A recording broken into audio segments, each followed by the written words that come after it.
Sesyon 2. Bakit at paano ginagawa ng Diyos ang gawain ng paghatol sa mga huling araw? Ipinropesiya ng Biblia, ang paghuhukom ay dapat magsimula sa bahay ng Diyos. Mga kapatid, matapos ang maraming taon ng pananampalataya sa Panginoon, ang pinakadakila nating hiling ay ang madala pa itaas sa kaharian ng langit. Ang susi sa pagpasok sa kaharian ng langit ay ang salubungin ang pagbabalik ng Panginoon. Nalaman natin noong nakaraan na sa mga huling araw, ang Diyos ay magkakatawang tao sa ikalawang pagkakataon at magbabalik bilang anak ng tao. Maaaring may magtanong, pagdating ng Panginoon, pwede naman niya tayong direktang dalhin pa itaas sa kaharian ng langit. Bakit kailangan pa niyang magkatawang tao ulit? Sa totoo lang, pagdating ng Panginoon, gagawa siya ng isa pang yugto ng gawain. Ang gawain ng paghatol at direktang nauugnay ito sa kung makakapasok ba tayo sa kaharian ng langit o hindi. Basahin muna natin ang ilang talata mula sa Biblia para maunawaan. Sapagkat dumating na ang panahon ng pasimula ng paghuhukom sa bahay ng Diyos.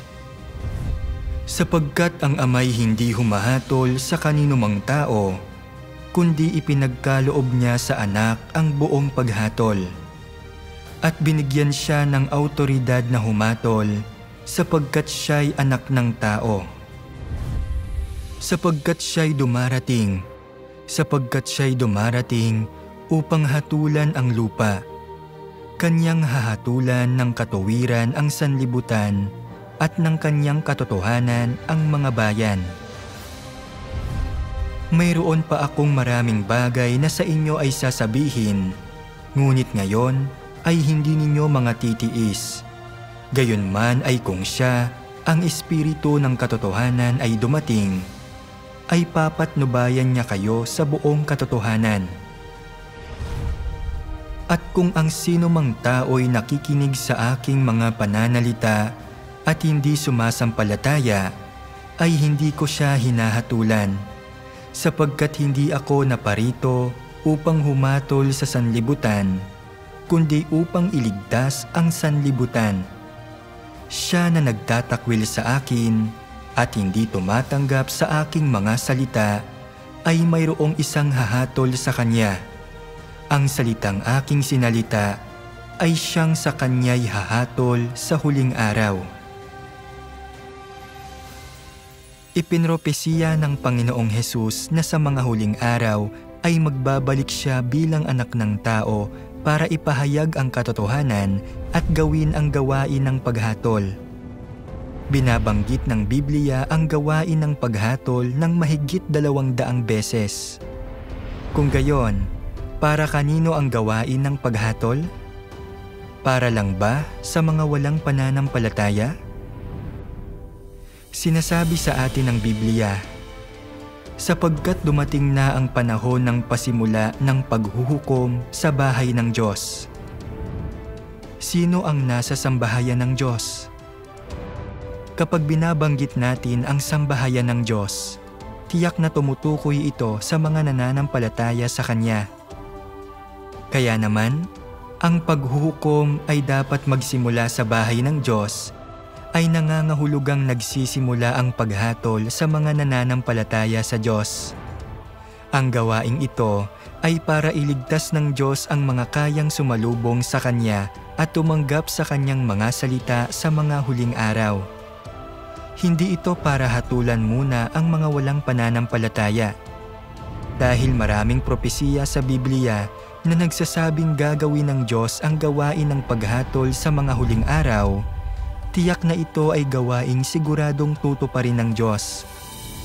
Maaaring malito ang ilan at magtanong, nanampalataya kami sa Panginoon sa buong buhay namin at napatawad na ang mga kasalanan namin.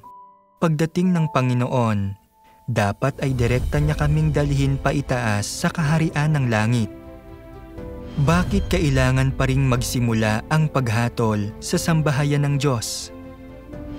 Bakit tayong mga nananampalataya sa Panginoon ay kailangan pa ring sumailalim sa gawain ng paghatol?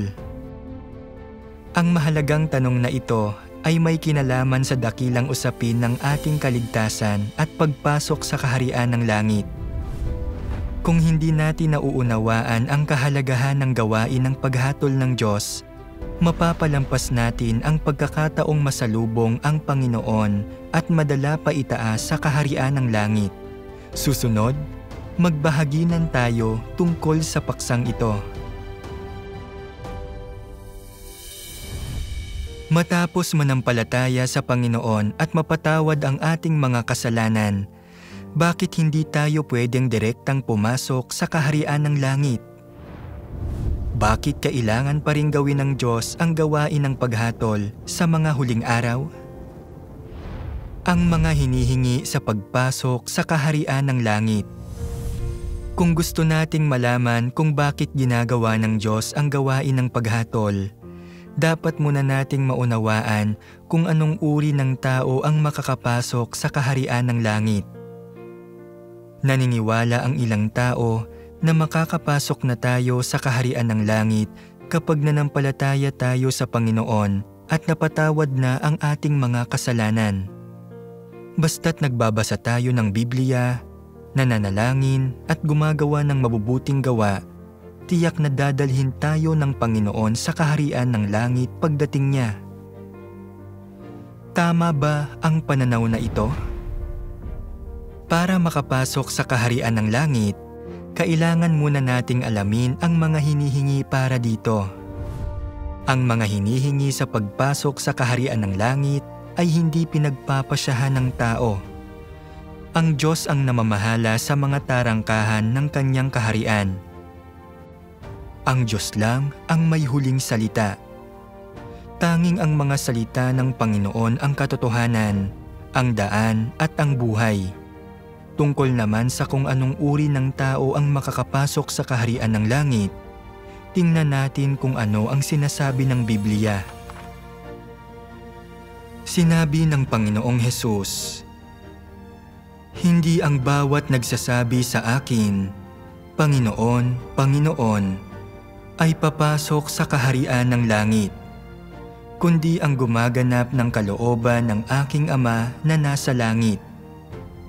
Marami ang magsasabi sa akin sa araw na yaon, 'Panginoon, Panginoon, hindi baga nagsipanghula kami sa iyong pangalan, at sa pangalan mo ay nangagpalayas kami ng mga demonyo, at sa pangalan mo ay nagsigawa kami ng maraming gawang kamangha-mangha?' At kung magkagayon ay ipahahayag ko sa kanila, 'Kailanman ay hindi ko kayo nangakilala. Magsilayo kayo sa akin, kayong manggagawa ng katampalasanan.' Kayo nga'y magpakabanal, sapagkat ako'y banal. Kung walang kabanalan, walang taong makakakita sa Panginoon."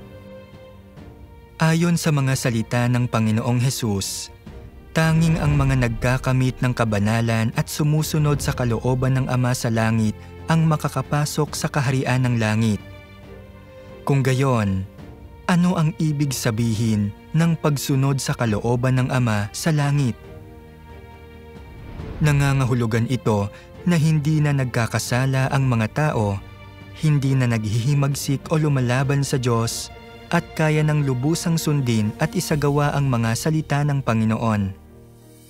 Kung ang isang tao ay nananampalataya sa Panginoon at napatawad na ang kanyang mga kasalanan, pero namumuhay pa rin siya sa paulit-ulit na pagkakasala at pagkukumpisal, hindi siya kalipikado na pumasok sa kaharian ng langit. At bakit hindi siya makakapasok? Ito ay dahil ang kapatawaran ng mga kasalanan ay hindi nangangahulugang naging banal na ang isang tao, ni hindi rin ito nangangahulugang kaya na niyang magpasakop sa Diyos o sumunod sa kalooban ng Diyos. Matapos tanggapin ang Panginoon at mapatawad ang kanilang mga kasalanan, Hindi ba't madalas pa ring nagkakasala at lumalaban sa Diyos ang mga tao? Napatawad na ang mga kasalanan ng mga tao pero nananatili ang kanilang makasalanang kalikasan. Nananatili ang kanilang tiwaling disposisyon kaya namumuhay pa rin ang mga tao sa kasalanan. Kabilang dito ang paghahangad ng kasikatan at pakinabang, pagpapadala sa inggit at alitan, pagsunod sa masasamang kalakaran, pagsamba sa pera at katayuan, pati na rin ang pag-atake sa mga tao, paghusga sa kanila, panlilinlang at iba pa. Bukod pa rito, kaya pa ring labanan ng mga tao ang Diyos.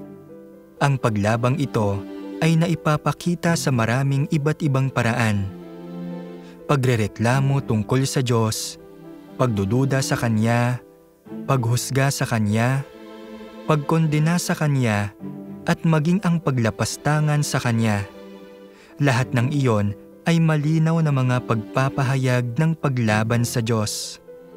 Halimbawa, kapag hindi naaayon sa mga kuro-kuro ng mga tao ang gawain ng Diyos, maaari pa rin silang magkaroon ng mga maling pagkaunawa at magreklamo tungkol sa Diyos. Lalo itong kitang-kita sa saloobin nila sa Panginoon na puno ng panlilinlang. Kung maayos ang lahat, nagpapasalamat sila at nagpupuri sa Panginoon sa salita. Pero kapag dumarating ang mga sakuna o masasamang bagay at nakita nilang gumuho ang pag-asa nilang magkamit ng mga pagpapala, nagsisimula silang magreklamo.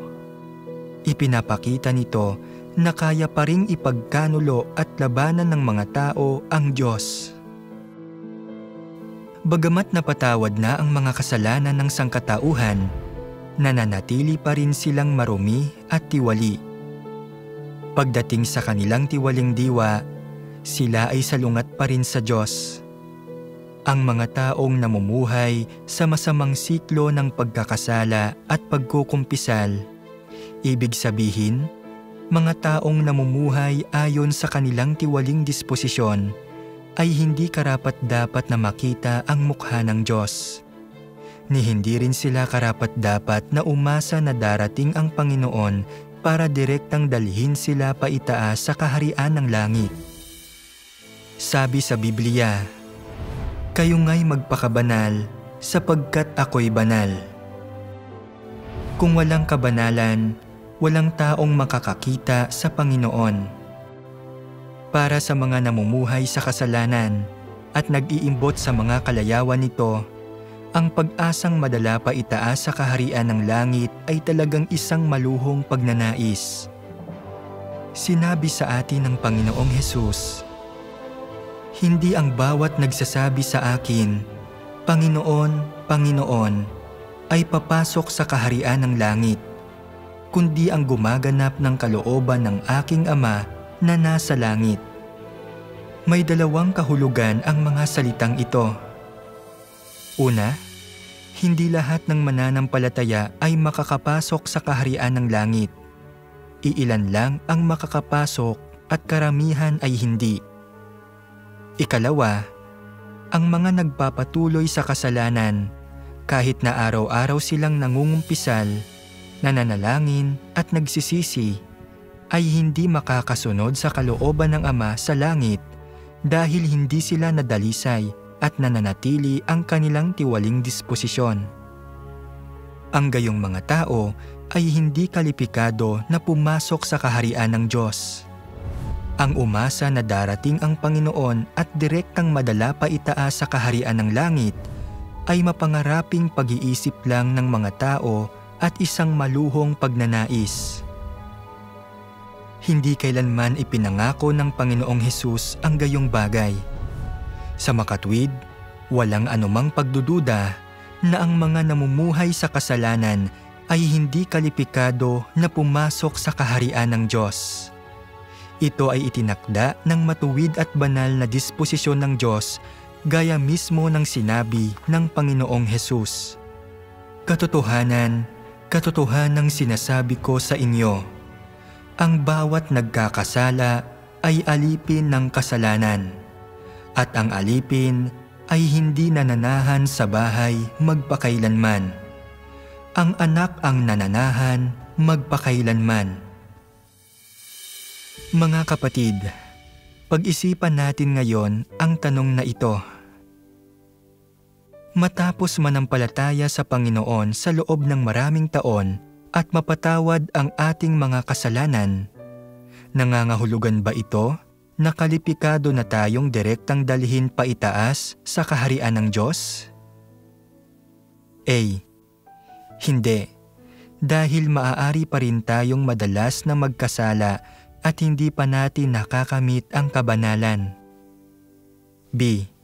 Oo, dahil nananampalataya tayo sa Panginoon at napatawad na ang ating mga kasalanan, pwede na tayong direktang pumasok sa kaharian ng langit. Ang tamang sagot ay A. Hindi, dahil maaari pa rin tayong madalas na magkasala at hindi pa natin nakakamit ang kabanalan. Tama ba ang sagot mo? Sa puntong ito, maaaring labis na masiraan ng loob ang ilan at mag-isip, kung ganito ang sitwasyon at walang sino mang banal, ibig bang sabihin ay wala nang makakapasok sa kaharian ng Diyos? Pero huwag kayong malungkot. Ang pagpasok sa kaharian ng langit ay pangako ng Diyos. Susunod, tatalakayin natin ng malaliman ang mga salita ng Diyos para maunawaan ang mga hinihingi sa pagpasok sa Kanyang kaharian at mahanap ang landas patungo roon. Ang epekto ng gawain ng Panginoong Hesus. Una, unawain natin kung bakit kahit na natapos na ng Panginoong Hesus ang Kanyang gawain sa krus, namumuhay pa rin ang mga tao sa paulit-ulit na pagkakasala at pagkukumpisal. Hindi makatakas sa gapos ng kasalanan. Isa itong mahalagang tanong na dapat nating isaalang-alang. Mauunawaan natin pagkatapos basahin ang ilang sipi. Ang isang makasalanang tulad mo, nakatutubos pa lang at hindi pa nabago o nagawang perpekto ng Diyos, makakaayon ka ba sa mga layunin ng Diyos?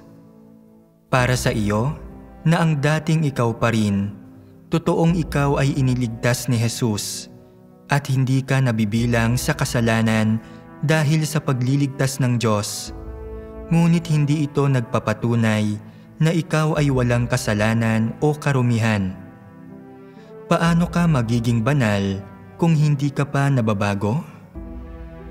Sa iyong kalooban, puno ka ng karumihan, makasarili at mababa ka, ngunit ninanais mo pa ring bumaba na kasama ni Jesus. Hindi ka ganoon kaswerte. Nalaktawan mo ang isang hakbang sa iyong pananampalataya sa Diyos. Natubos ka pa lang, ngunit hindi pa nabago. Para makaayon ka sa mga layunin ng Diyos, kailangang ang Diyos mismo ang gumawa ng gawain para baguhin at linisin ka.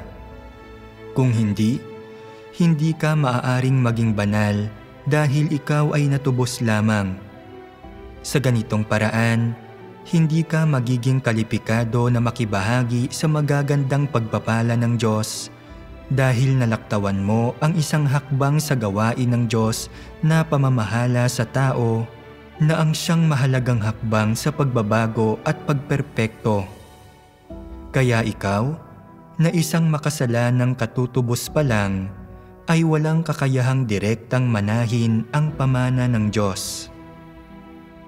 Sapagkat sa kapanahunan ng biyaya, ang mga demonyo ay pinalaya sa tao sa pamamagitan ng pagpapatong ng mga kamay at panalangin, ngunit ang mga tiwaling disposisyon sa kalooban ng tao ay nanatili pa rin. Ang tao ay pinagaling sa kanyang sakit at pinatawad sa kanyang mga kasalanan, Ngunit ang gawain ng kung paano maiwawaksi ang tiwaling makasatanas na disposisyon sa loob ng tao ay hindi pa nagawa. Ang tao ay nailigtas lamang at napatawad sa kanyang mga kasalanan dahil sa kanyang pananalig. Ngunit ang makasalanang kalikasan ng tao ay hindi lubusang naalis at nanatili pa rin sa kanyang kalooban. Ang mga kasalanan ng tao ay napatawad dahil sa gawain ng pagpapapako sa krus ng Diyos.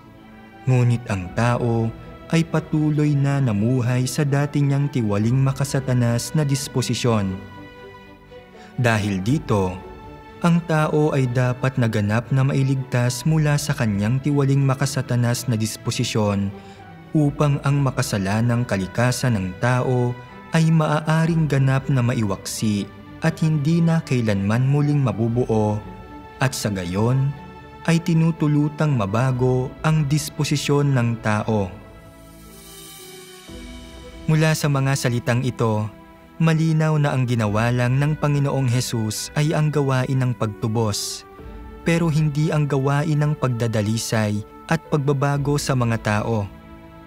Dahil dito, kapag nananampalataya ang mga tao sa Panginoon, ang mga kasalanan lang nila ang napapatawad, pero ang kanilang makasalanang kalikasan, ang ugat ng kanilang kasalanan, ay hindi nalutas. Ipinapaliwanag nito kung bakit madalas pa ring magkasala ang mga tao kahit napatawad na ang kanilang mga kasalanan. Ipinako sa krus ang Panginoong Hesus upang maging handog para sa kasalanan, para sa sangkatauhan, at tubusin tayo mula sa kasalanan. Di tulad sa kapanahunan ng kautusan, hindi na kinailangan ng mga tao na maghandog ng mga hayop bilang handog para sa kasalanan. Basta't ang mga tao ay nagkukumpisal ng kanilang mga kasalanan at nagsisisi sa Panginoon, maaaring mapatawad ang kanilang mga kasalanan at hindi na sila kokondinahin at papatayin dahil sa paglabag sa kautusan.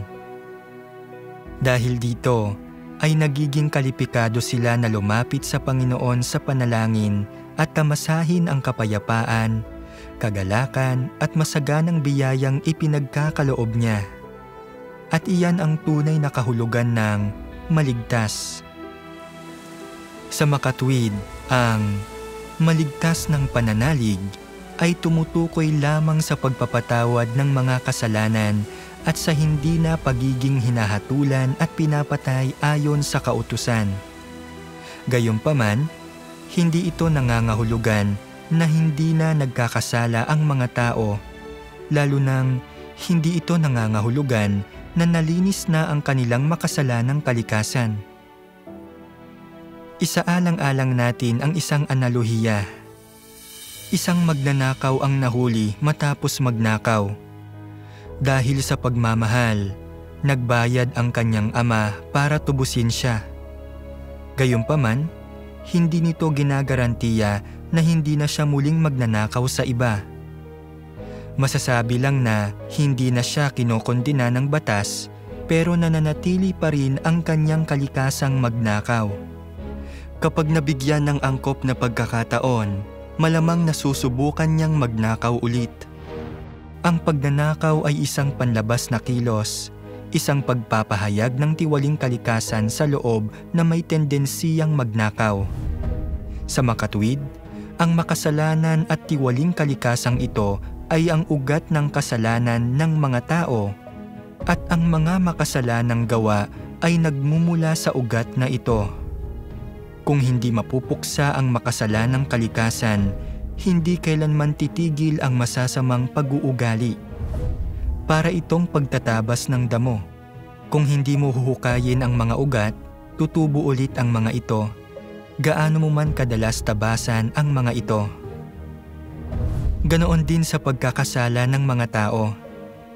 Kung pinatatawad lang ang mga kasalanan nang hindi binubunot ang ugat ng kasalanan sa kalooban, patuloy pa ring magkakasala ang mga tao.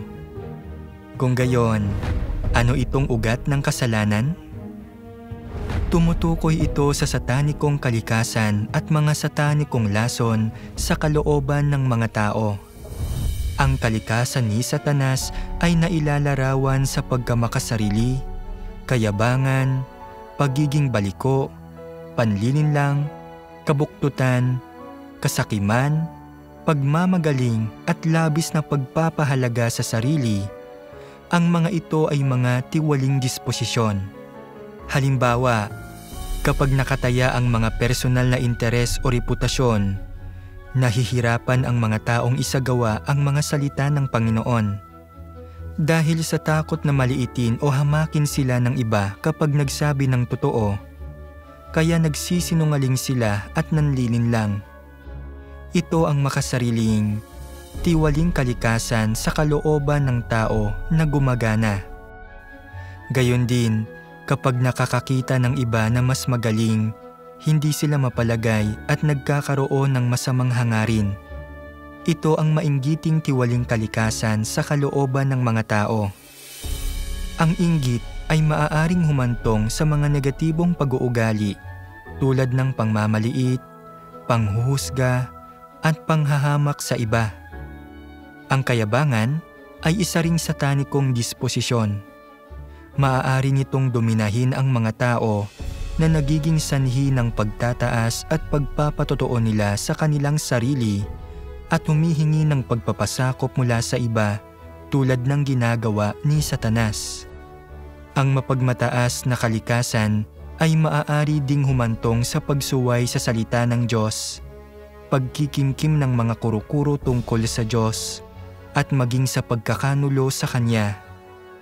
Ang pinatawad ng Panginoong Hesus ay ang parusang nararapat sa mga tao para sa pagkakasala, hindi ang kanilang makasalanang kalikasan. Hanggat hindi nalulutas ang makasalanang kalikasang ito, kahit na patawarin pa ng Panginoong Hesus ang mga tao ng 1,000 o 10,000 beses, hindi pa rin nila magagawang tumigil sa pagkakasala. Sa huli, hindi nila makakamit ang kabanalan at mananatiling hindi kalipikado na pumasok sa kaharian ng langit. Ito ay isang katunayang dapat harapin ng bawat mananampalataya. Kung gayon, malulutas ba ng mga tao ang makasalanang kalikasang ito ng mag-isa? Halimbawa, unti-unti bang maaalis ng isang tao ang makasalanang kalikasang ito sa pamamagitan ng mas madalas na pagbabasa ng Biblia, pagdalo sa mga pagtitipon at pananalangin? Ang sagot ay talagang hindi. Sa loob ng 2,000 taon, hindi mabilang na mga debotong mananampalataya ang nagbasa ng Biblia, dumalo sa mga pagtitipon at nanalangin, pero sino sa kanila ang tumigil sa pagkakasala? Sino ang nagwaksi sa kanilang tiwaling disposisyon? Wala ni isa. Maging si Pablo ay nagsabi, "Sapagkat ang pagnanais ay nasa akin, datapwat kung paano ang paggawa ng mabuti ay wala." Ang kalikasan ng mga tao ay puno ng mga satanikong disposisyon at ang mga salita ni Satanas ay naging buhay na ng mga tao. Ang mga satanikong disposisyong ito ay parang nasa ating dugo, nasa ating mga buto na hindi natin kayang iwaksi ng tayo lang. Ang satanikong disposisyong ito ay malalim nang nakaugat sa mga tao at naging buhay na nila. Sa ganitong paraan, gaano man subukan ng mga tao o gaano man nila pigilan ang kanilang sarili, walang silbi ang lahat ng ito. Sinong mananampalataya sa Panginoon ang nakalaya na sa gapos ng kasalanan?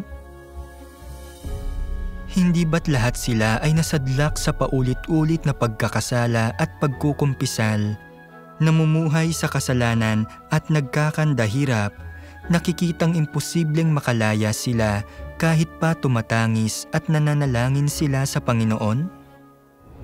Sa makatwid, para tunay na makalaya sa kasalanan at makamit ang kabanalan, ang kailangan ng sangkatauhan ay higit pa sa pagpapapako sa krus ng Panginoong Hesus para pasanin ang mga kasalanan.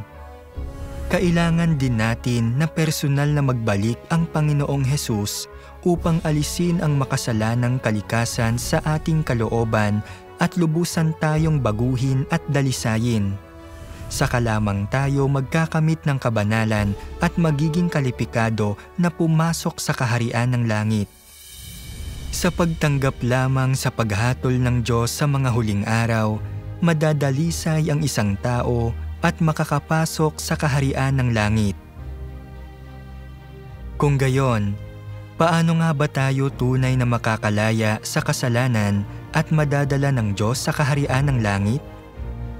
Sa katunayan, sinabi na sa atin ng Panginoong Hesus ang landas tungo sa pagdadalisay.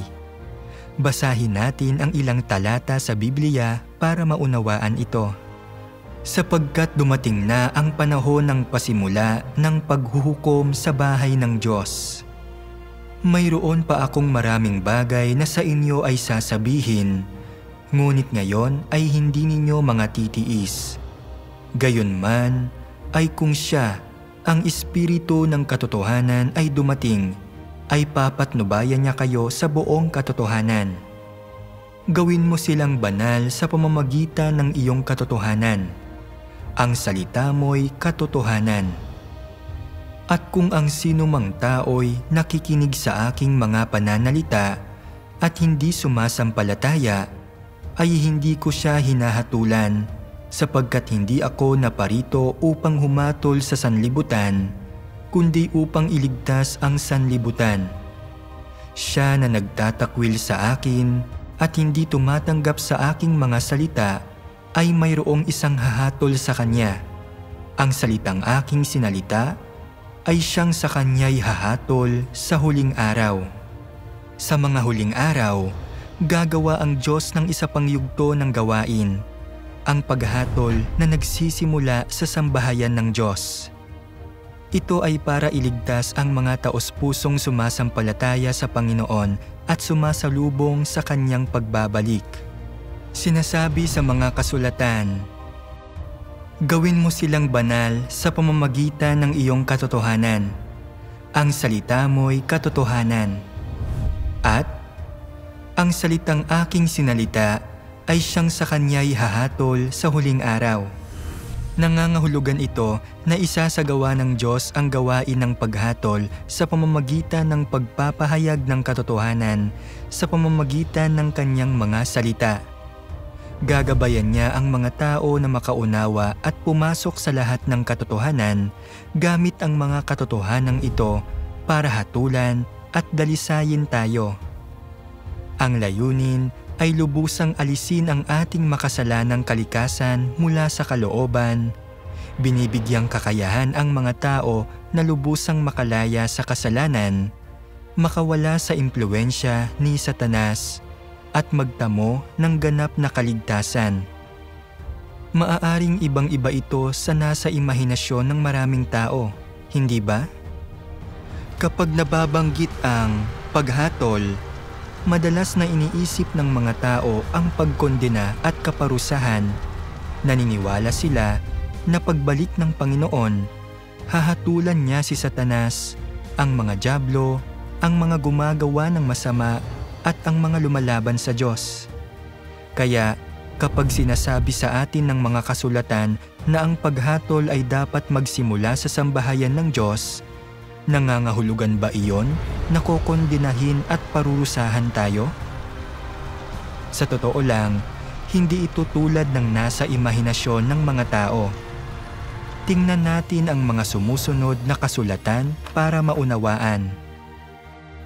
Na sa kapangyarihan ng Diyos ay iniingatan sa pamamagitan ng pananalig sa ikaliligtas na nahanda upang ibunyag sa huling panahon.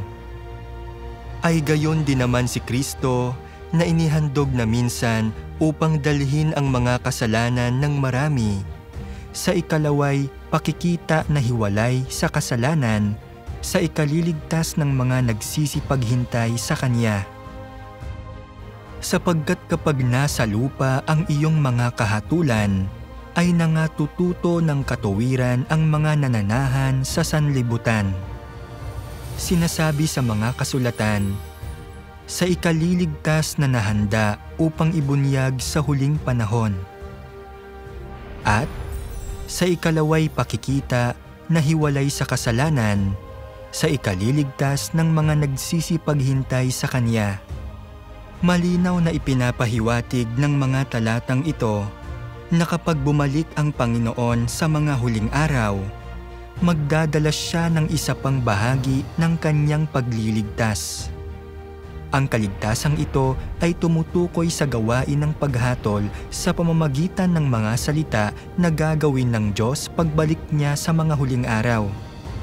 Ang pariralang, hiwalay sa kasalanan, sa ikaliligtas, ay nangangahulugan na kapag bumalik ang Panginoon, hindi na siya magsisilbing handog para sa kasalanan para sa sangkatauhan, pinapasan ang ating mga kasalanan, ni hindi rin niya direktang kokondenahin ang sangkatauhan. Sa halip, isasagawa niya ang gawain ng paghatol sa pamamagitan ng mga salita upang dalisayin at iligtas ang lahat ng taos-pusong sumasalubong sa kanyang pagbabalik. Ang gawaing ito ay magbibigay daan sa mga tao na lubusang makalaya sa kasalanan, maiwaksi ang kanilang mga tiwaling disposisyon at tunay na gawin ang kalooban ng Diyos. At sa gayon, ay ginagawa silang kalipikado na pumasok sa kaharian ng langit.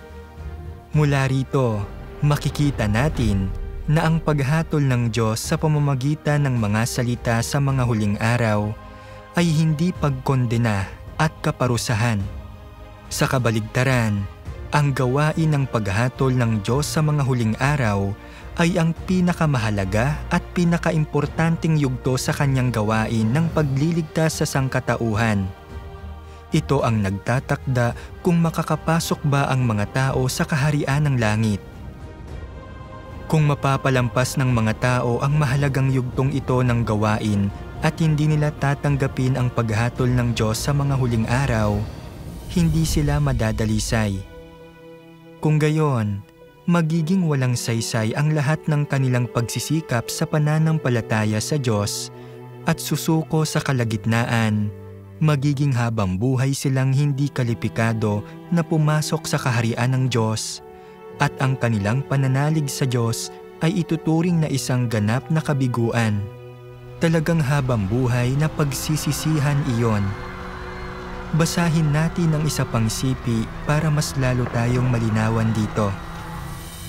Bagamat dumating si Jesus sa gitna ng tao at gumawa ng maraming gawain, kinumpleto lamang niya ang gawain ng pagtubos sa buong sangkatauhan at nagsilbi bilang handog para sa kasalanan ng tao. Hindi niya inalis sa tao ang lahat ng tiwaling disposisyon nito.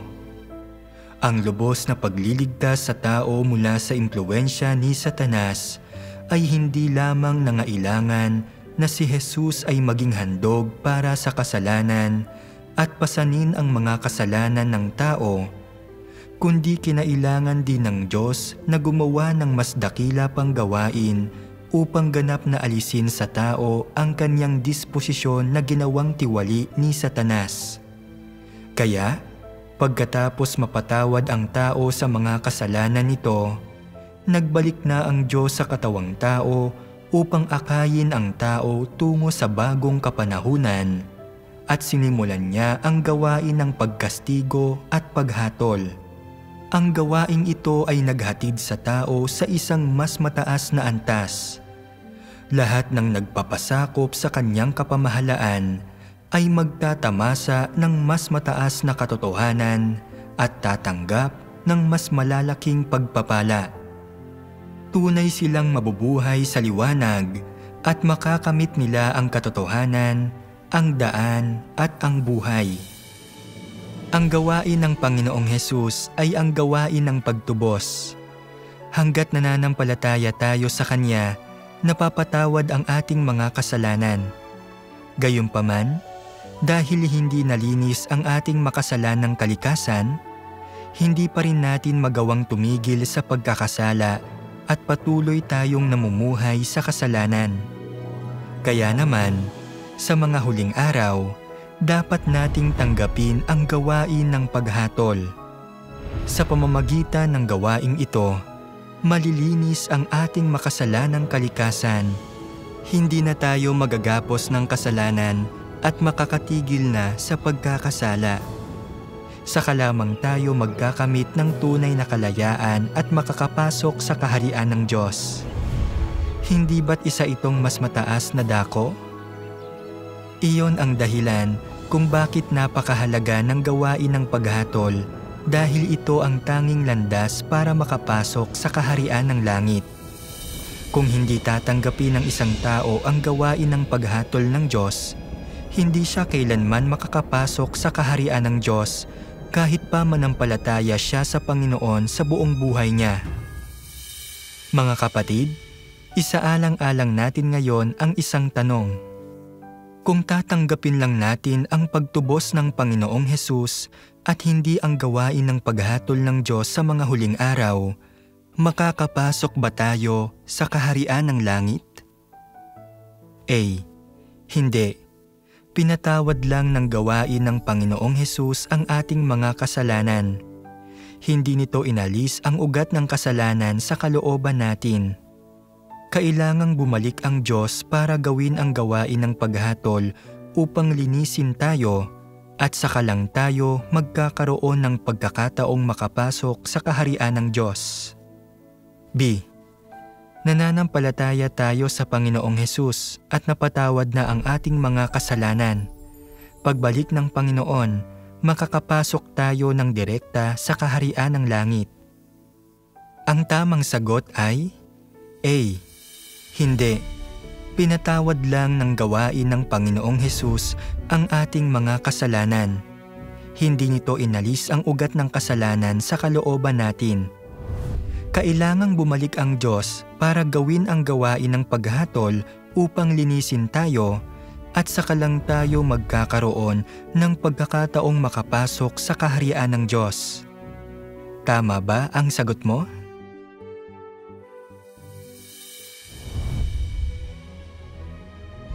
Paano ginagawa ng Diyos ang gawain ng paghatol sa mga huling araw para dalisayin at iligtas ang mga tao? Kung gayon, paano nga ba eksaktong ginagawa ng Diyos ang gawain ng paghatol para dalisayin ang mga tao? Basahin muna natin ang ilang sipi at pagkatapos ay ganap tayong malilinawan. Sinabi ng Panginoong Hesus, sapagkat ang Ama'y hindi humahatol sa kaninumang tao, kundi ipinagkaloob niya sa anak ang buong paghatol.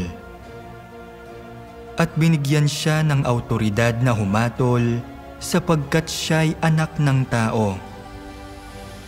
Mayroon pa akong maraming bagay na sa inyo ay sasabihin, ngunit ngayon ay hindi ninyo mga titiis. Gayunman ay kung siya, ang Espiritu ng katotohanan ay dumating, ay papatnubayan niya kayo sa buong katotohanan. Gawin mo silang banal sa pamamagitan ng iyong katotohanan. Ang salita mo'y katotohanan. Ang gawain ng paghatol ay sariling gawain ng Diyos, kaya natural na ang Diyos mismo ang dapat gumawa nito.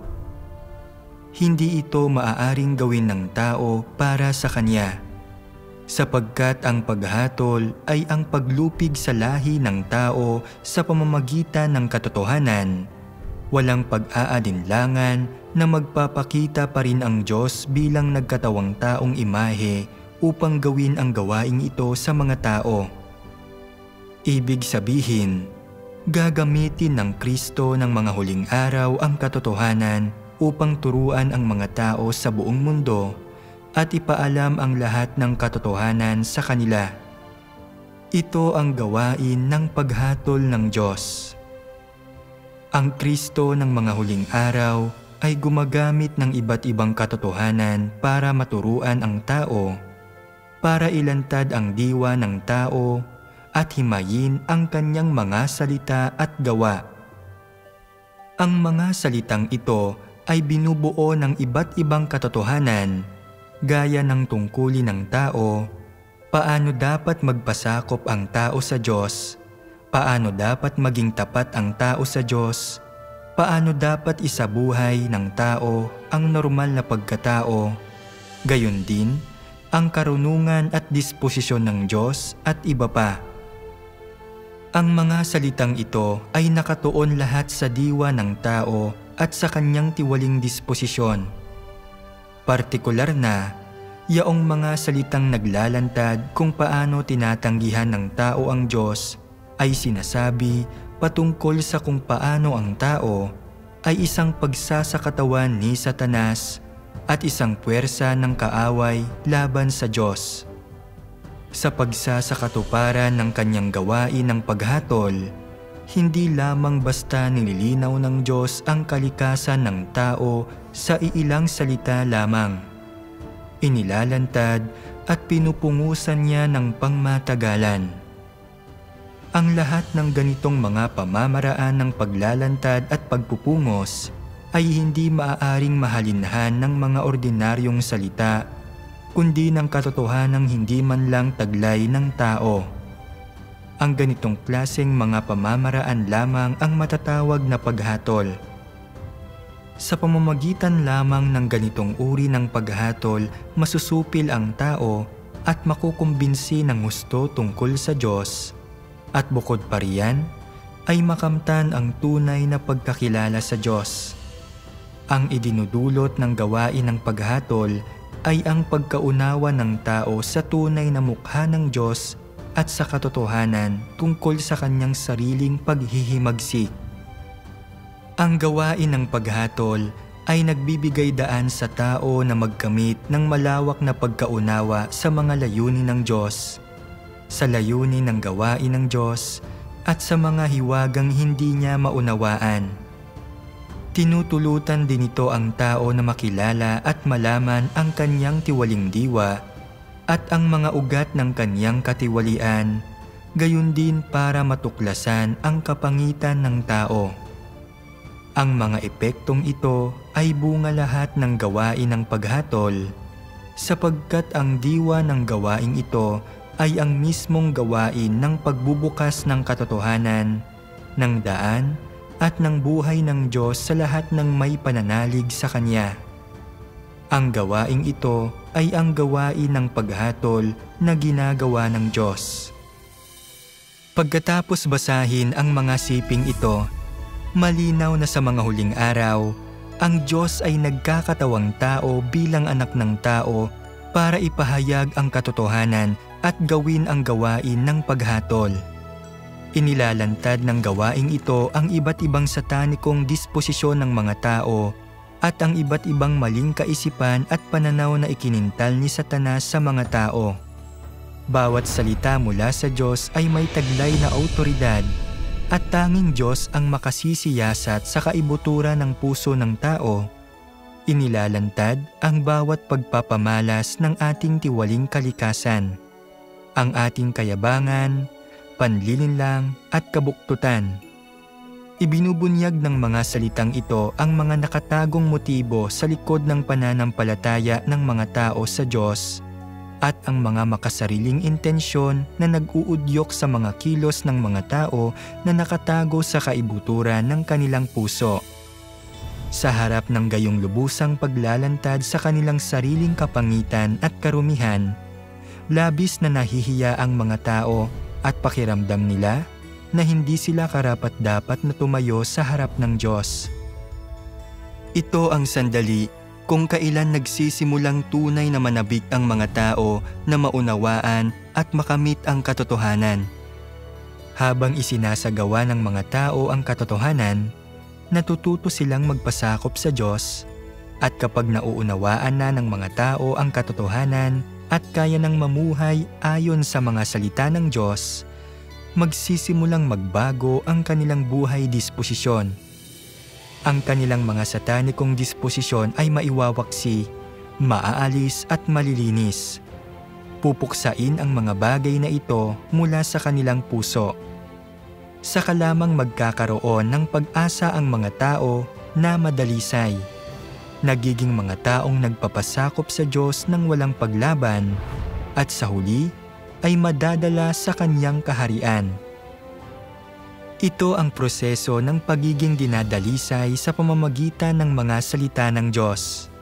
Sa makatwid, ang gawain ng paghatol ay hindi nangyayari sa isang iglap o sa loob ng 1 o 2 araw tulad ng nasa imahinasyon ng ilan.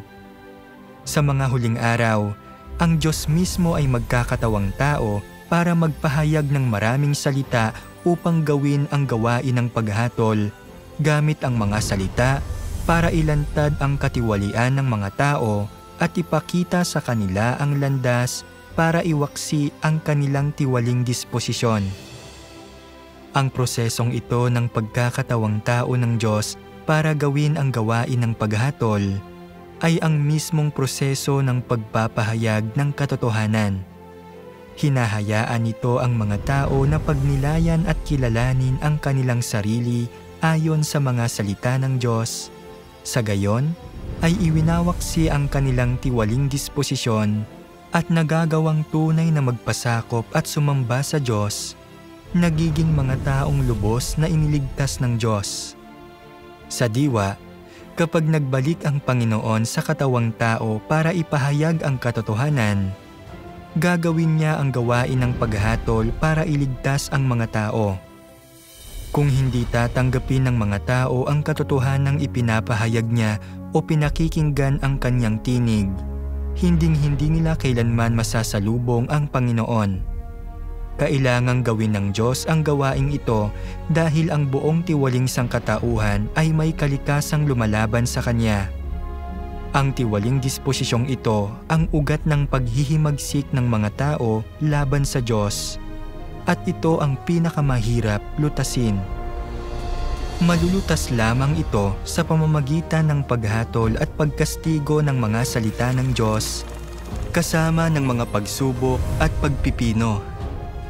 Iyon ang dahilan kung bakit dapat tanggapin ng mga tao ang gawain ng paghatol ng Diyos upang makamit ang tunay na pagpapasakop, tunay na pagsamba at ganap na kaligtasan. Para mas maunawaan, isipin natin ang gawain ng paghatol ng Diyos na parang isang pasyenteng bumibisita sa doktor. Pagdating ng pasyente sa ospital, hindi agad nag-oopera o nagrereseta ng gamot ang doktor. Una, kailangan muna niyang suriin ang sakit para matukoy ang tamang lunas. Ganoon din ang gawain ng paghatol ng Diyos. Una niyang ipinapahayag ang katotohanan para ipakita sa mga tao kung aling mga pag-uugali nila ang makasalanan at lumalaban sa Kanya, gaya ng pagsisinungaling, inggit, kayabangan, pagmamagaling at iba pa. Pagkatapos, sinasabi niya sa mga tao kung paano lulutasin ang mga tiwaling disposisyong ito at sa huli, ipinapakita niya sa kanila kung paano isabuhay ang wangis ng isang tunay na tao. Sa pamamagitan ng pagbabasa ng mga salita ng Diyos, unti-unting natatagpuan ng mga tao ang landas para makalaya sa kasalanan at makamit ang pagdadalisay.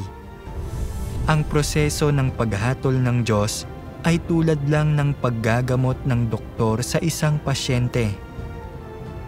Ginagamit ng Diyos ang katotohanan, ang Kanyang mga salita bilang lunas. Ipinapakita ng mga kasulatan at ng mga salita ng Diyos na magbabalik ang Panginoong Hesus sa katawang tao para simulan ang gawain ng paghatol sa lupa sa gitna ng mga mananampalataya. Pinalilitaw nito ang isang tanong. Bakit kailangan muling magkatawang tao ang Diyos para gawin ang gawain ng paghatol sa lupa?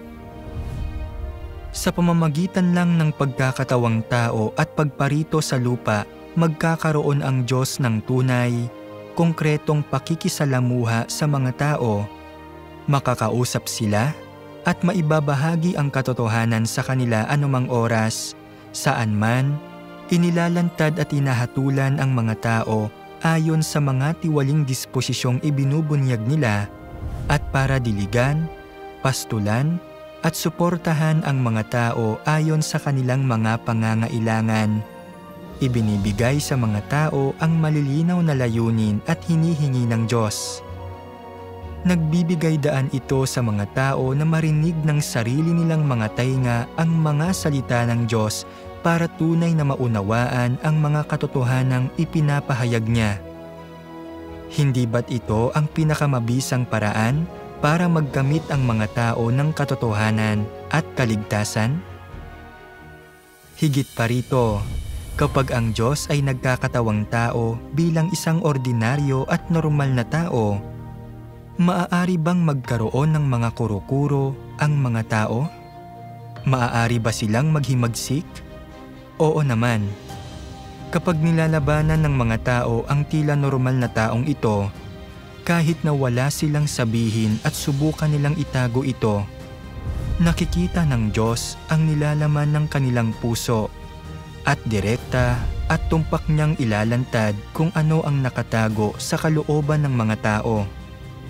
Sa makatwid, ang pagkakatawang tao ng Diyos ang pinakamahusay na paraan para ibunyag ang paghihimagsik at paglaban ng mga tao na siyang mahalaga para sa gawain ng paghatol. Kung direktang kakausapin ng Espiritu ng Diyos ang mga tao, tiyak na masisindak sila.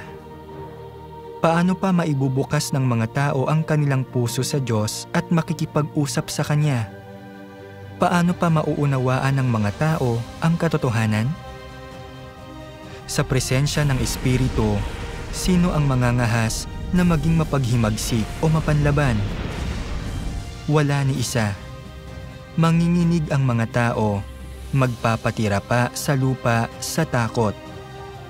Kung paralisado na sa takot ang mga tao, paano pa maibubunyag ang kanilang tunay na kalikasan? Anong ebidensya ang gagamitin para hatulan ang mga tao? Sa makatwid, hindi kayang hukayin at ibunyag ng gawain ng Espiritu ang tunay na kalagayan ng mga tao, kaya hindi nito maisa sa katuparan ang gawain ng paghatol. Gayunpaman, ang pagkakatawang tao ng Diyos ay magkakamit ng mas labis na magagandang resulta. Hindi ba?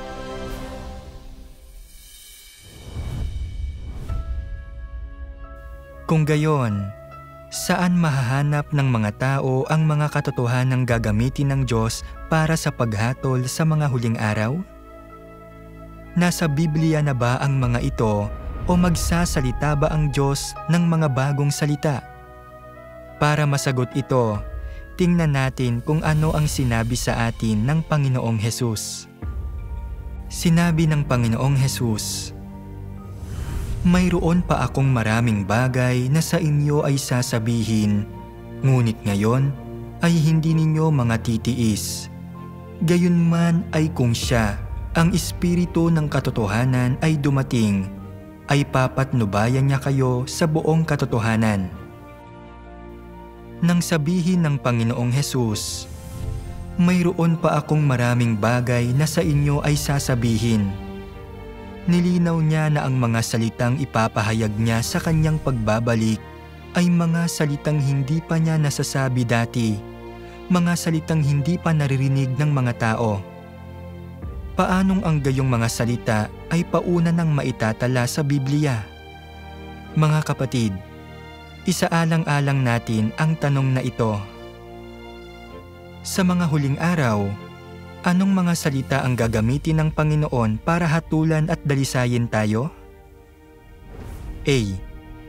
Ang mga salita na nasa Biblia na. B. Mga bagong salita sa labas ng Biblia na ipapahayag ng Diyos pagbalik niya sa mga huling araw. Ang tamang sagot ay B. Mga bagong salita sa labas ng Biblia na ipapahayag ng Diyos pagbalik niya sa mga huling araw. Tama ba ang sagot mo? Sa katunayan, ang Biblia mismo ay maraming beses na nagpropesiya na magsasalita ang Diyos ng mga bagong salita sa mga huling araw. At nakita ko sa kanang kamay, niyaong nakaupo sa luklukan ang isang aklat na may sulat sa loob at sa labas, na tinatakang mahigpit ng 7 tatak. At walang sino man sa langit, ni sa lupa, o sa ilalim man ng lupa ang kayang makapagbukas ng aklat ni makatingin doon. At sinabi sa akin ng isa sa matatanda, "Huwag kang umiyak. Masdan mo ang leon ng angkan ni Juda. Ang ugat ni David ay nagtagumpay na buksan ang aklat at ang 7 selyo nito.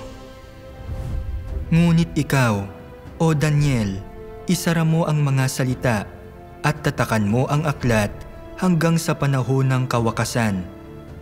Marami ang tatakbo ng paroon at parito at ang kaalaman ay lalago." At sinabi niya, "Yumaon ka ng iyong lakad, Daniel, sapagkat ang mga salita ay nasarahan at natatakan hanggang sa panahon ng kawakasan. Marami ang magpapakalinis at magpapakaputi at magpapakadalisay. Ngunit ang buktot ay gagawa ng may kabuktutan, at wala sa buktot ang makakaunawa, kundi silang pantas ang makakaunawa. Malinaw na isinasaad ng mga kasulatang ito na pagbalik ng Panginoon, bubuksan niya ang isang aklat. Ang aklat na ito ay may selyo, ibig sabihin ay wala pang sinumang nakapagbukas o nakabasa nito. Ang aklat na ito ay mabubuksan lamang sa mga huling araw ng leon ng angkan ni Juda, ang ugat ni David." Sa madaling salita, ng nagbalik na Panginoong Hesus mismo. Sa makatwid, ang aklat na ito ay tiyak na hindi ang Biblia, ni hindi rin ito tumutukoy sa aklat ng pahayag. Ang Biblia at ang aklat ng pahayag ay parehong bukas na para basahin ng sinuman sa loob ng libu-libong taon. Sa kabaligtaran, ang selyadong aklat ay naglalaman ng mga bagong salita na ipapahayag ng Diyos sa mga huling araw. Ang Biblia ay naglalaman lamang ng mga salitang sinabi ng Diyos sa nakaraan. Kaya naman, ang selyadong aklat na bubuksan pagbalik ng Panginoon ay hindi ang Biblia na binabasa natin ngayon. Ang mga salitang ipapahayag ng Panginoon pagbalik niya ay mga bagong pagbigkas. Mga salitang hindi pa kailanman sinabi ng Diyos at hindi pa naririnig ng mga tao. Natural lang na hindi maaaring naitala ang mga ito sa Biblia.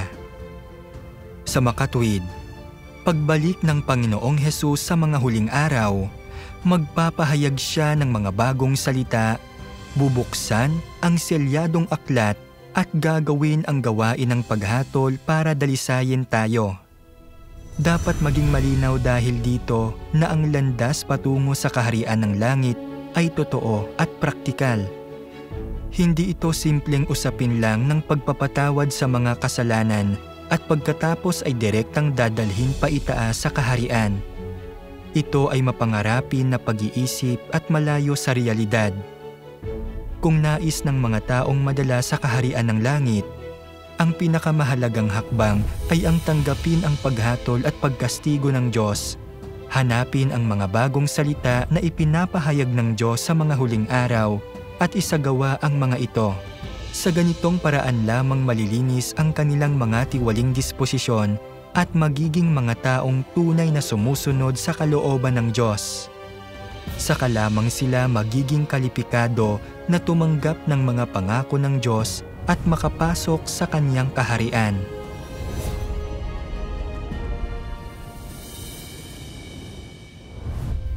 Dalawang aspekto ng paghatol: pagdadalisay at kaparusahan. Habang ginagamit ng Diyos ang katotohanan para hatulan at dalisayin ang mga tumatanggap sa Kanyang mga salita, paano niya hinahatulan ang lahat ng iba pa? Paano naman ang mga hindi nananampalataya sa Diyos, ang mga nananampalataya kay Jesus pero tinatanggihan ang Kanyang ikalawang pagparito, ang mga naniniwala lang sa pagpapako sa krus pero tumatanggi sa gawain ng paghatol, at ang mga kumakapit sa Biblia pero tumatanggi sa mga bagong salita ng Diyos sa mga huling araw? Basahin natin ang ilang sipi ng mga salita para maunawaan. Ang isang aspekto ng gawain ng Diyos ay lupigin ang buong sangkatauhan at makamit ang mga taong hinirang sa pamamagitan ng kanyang mga salita. Ang isa pa ay lupigin ang lahat ng anak ng paghihimagsik sa pamamagitan ng iba't ibang sakuna. Isang bahagi ito ng malawakang gawain ng Diyos. Sa ganitong paraan lamang lubusang makakamtan ang kaharian sa lupa na nais ng Diyos, at ito ang bahagi ng kanyang gawain na lantay na ginto. Sasapit ang lahat ng uri ng sakuna, sunod-sunod. Daranas ng mga sakuna ang lahat ng bansa at lugar. Ang salot, taggutong, baha, tagtuyot at mga lindol ay nasa lahat ng dako. Ang mga sakunang ito ay hindi lamang mangyayari sa isa o dalawang lugar, ni matatapos ang mga iyon sa loob ng isa o dalawang araw. Bagkus, kakalat ang mga iyon sa palawak ng palawak na lugar at titindi ng titindi.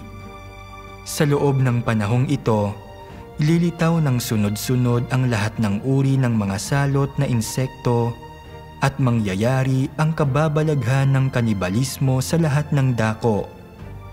Ito ang aking paghatol sa di mabilang na mga bansa at tao. Ipinapakita ng mga siping ito na may dalawang uri ng paghatol. Para sa mga mananampalataya, ang hinirang na mga tao ng Diyos, ginagamit niya ang mga bagong salita para hatulan, dalisayin at iligtas sila. Para sa mga walang pananampalataya, mga huwad na mananampalataya at sa mga lumalaban sa Kanya, ginagamit ng Diyos ang mga sakuna para hatulan at parusahan sila. Ang gawain ng Diyos ay ginagawa ng may mga hakbang at yugto. Hindi ito natatapos ng biglaan. Ang paghatol ay isang espadang may dalawang talim. Ang paghatol sa pamamagitan ng mga salita at paghatol sa pamamagitan ng mga sakuna ay isinasagawa ng sabay. Ang paghatol sa pamamagitan ng mga salita ay pangunahing para sa pagdadalisay sa mga tumatanggap sa kanyang gawain sa mga huling araw. Sa pamamagitan ng paghatol ng mga salita, may isang bahagi ng mga tao ang dadalisayin at ililigtas. Kasabay nito, ang mga malinaw na nakakaalam na ipinopropesiya ng Biblia ang gawain ng paghatol ng Diyos sa mga huling araw, pero matigas na tumatangging tanggapin ito, ay tinatakan para sa pagkondena at pagtitiwalag. Sila ay maiiwan upang harapin ang paghatol ng mga sakuna upang sila ay wasakin. Ang gawain ng paghatol ng Diyos ay nagdadalisay at nagliligtas ng mga tao, ngunit ito rin ay gawaing nagbubukod-bukod sa bawat isa ayon sa kanilang uri. Sa gawain ng paghatol, hindi basta-bastang kinokondena o nililipol ng Diyos ang mga tao. Ang paggantimpala sa mabuti at pagpaparusa sa masama ay isinasagawa pagkatapos ng gawain ng paghatol. Ang gawain ng paghatol ay unang ginagawa para ihiwalay ang mga tupa mula sa mga kambing, ang mga trigo mula sa mga panirang damo. Ibig sabihin, kapag ang Diyos na nagkatawang tao ay nagsasalita ng kanyang mga salita ng paghatol, lahat ng tumatanggap sa mga ito at nadadalisay ay maaaring maligtas. Ang mga tumatanggi, lumalaban at kumokondena sa paghatol ng Diyos ay tinatakan para sa kaparusahan. Sa makatwid, ang gawaing ito ay direktang nakatali sa huling tadhana ng bawat tao. Sangkot dito ang napakahalagang tanong kung makakapasok ba ang isang mananampalataya sa kaharian ng langit. Kung tatanggihan ng mga tao na tanggapin ang paghatol sa pamamagitan ng mga salita, at sa halip ay haharapin ito ng may mga kuro-kuro at guni-guni, Kung gayon, ay habang buhay nilang maiwawala ang pagkakataong madalisay ng Diyos at makapasok sa Kanyang kaharian. Ito ay magiging isang walang hanggang pagsisisi, isang walang hanggang pasakit. Ganito wawakasan ng Diyos ang kapanahunang ito. Sa pamamagitan ng pagliligtas sa mga nagmamahal at tumatanggap sa katotohanan, habang kinokondena at winawasak ang mga tumatanggi rito.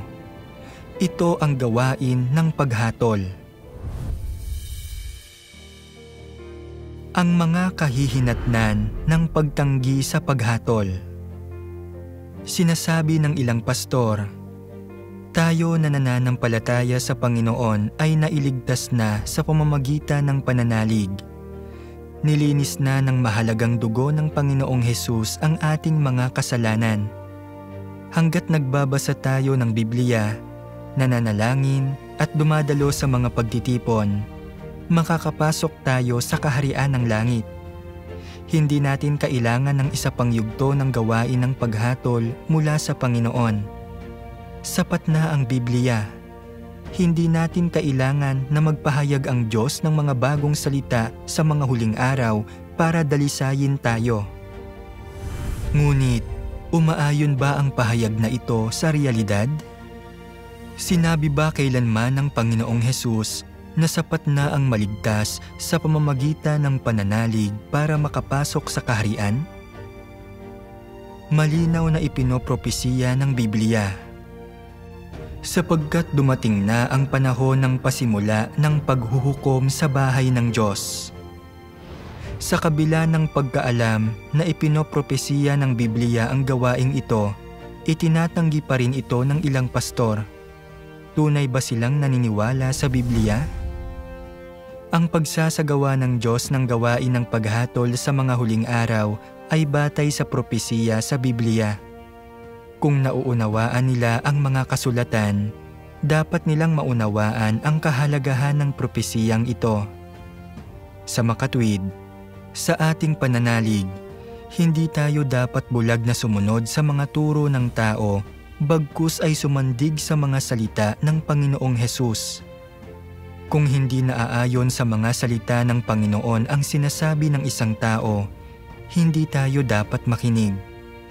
Para sa mga hindi pumapansin sa mga salita ng Diyos at bulag na sumusunod sa iba, na naniniwalang makakapasok sila sa langit nang hindi tinatanggap ang paghatol ng Diyos, ang tanging naghihintay sa kanila ay sakuna at walang hanggang pagkawasak.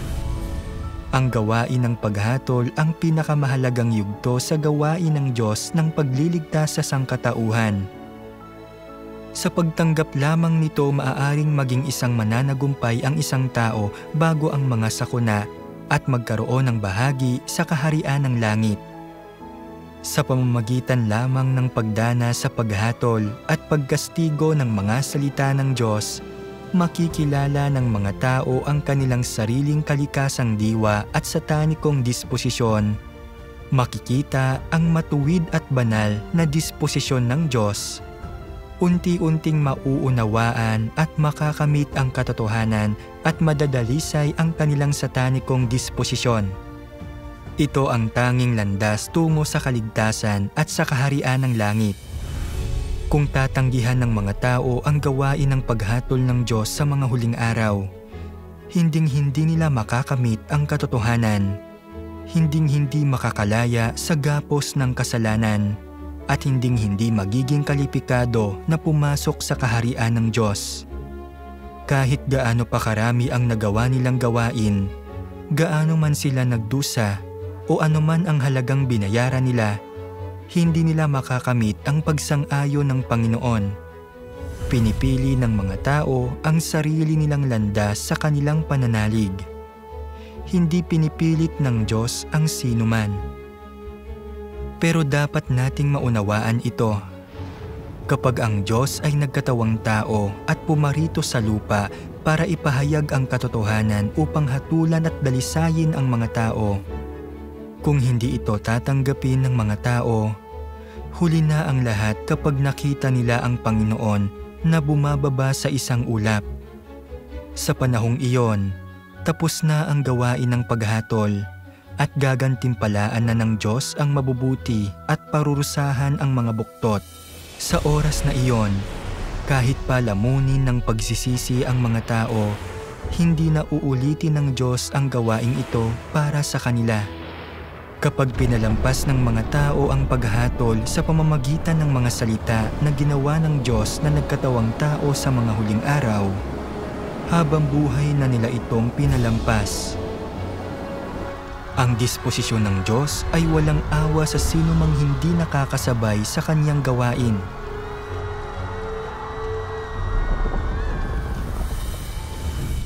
Sa huli, basahin natin ng sabay-sabay ang isa pang sipi ng mga salita. Ang gawain ng paghatol ay sariling gawain ng Diyos, kaya natural na ang Diyos mismo ang dapat gumawa nito. Hindi ito maaaring gawin ng tao para sa Kanya. Sapagkat ang paghatol ay ang paglupig sa lahi ng tao sa pamamagitan ng katotohanan, walang pag-aalinlangan na magpapakita pa rin ang Diyos bilang nagkatawang taong imahe upang gawin ang gawaing ito sa mga tao. Ibig sabihin, gagamitin ng Kristo ng mga huling araw ang katotohanan upang turuan ang mga tao sa buong mundo at ipaalam ang lahat ng katotohanan sa kanila. Ito ang gawain ng paghatol ng Diyos. Marami ang hindi komportable tungkol sa ikalawang pagkakatawang tao ng Diyos dahil mahirap para sa tao na paniwalaan na ang Diyos ay magkakatawang tao upang gawin ang paghatol. Gayunpaman, kailangang sabihin ko sa iyo na kadalasan, ang gawain ng Diyos ay lumalampas ng labis sa mga inaasahan ng tao at mahirap para sa mga isipan ng mga tao na tanggapin. Sapagkat ang mga tao ay mga uod lamang sa lupa, samantalang ang Diyos ay ang kataas-taasang isa na pumupuno sa sansinukob. Ang isipan ng tao ay katulad lamang ng isang balon ng maruming tubig na nagbubunga lamang ng mga uod, samantalang ang bawat yugto ng gawain na pinapatnubayan ng mga kaisipan ng Diyos ay ang katas ng karunungan ng Diyos.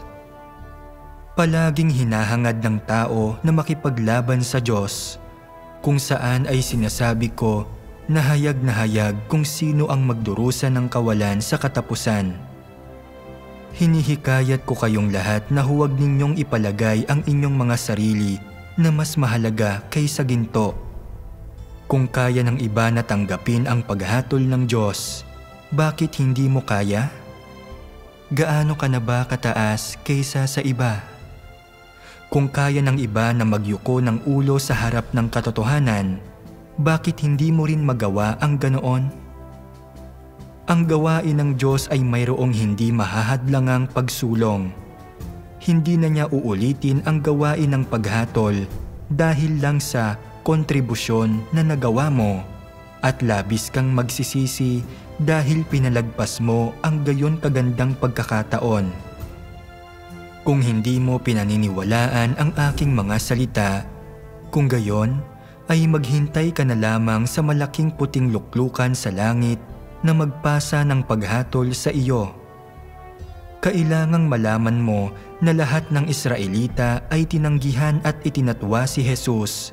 Gayunman, ang katunayan ng pagtubos ni Jesus sa sangkatauhan ay umabot pa rin sa buong sansinukob at hanggang sa mga dulo ng mundo. Hindi ba't isa itong katunayan na matagal nang isinakatuparan ng Diyos? Kung naghihintay ka pa rin kay Jesus na dalhin ka paakyat sa langit, kung gayon, ay sinasabi ko na isa kang sutil na piraso ng tuyong kahoy.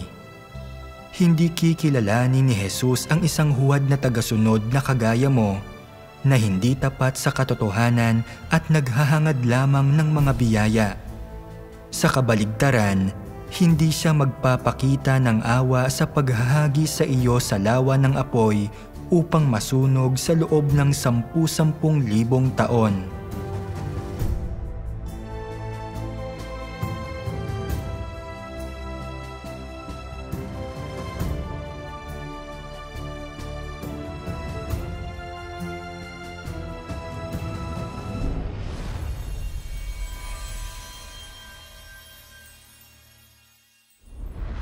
2 taon na ang nakalilipas, nangako ang Panginoong Hesus, "Narito, ako'y madaling pumaparito."